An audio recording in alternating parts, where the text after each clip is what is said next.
I'm just making a video regarding the Yamaha pannier cases. I had a problem where my lock actually was unusable as the screws had come out from the inside, and I couldn't find anything online. So basically, when you get the case, if you're unable to open it up, you just need to use, there's 4 T20 Torx, so the larger Torx, like those guys.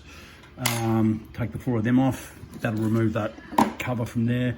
And then you've got 8 Phillips screws down in here, whole way along. And that will allow you to then just lift the case lid off, and a bit hard with my hand.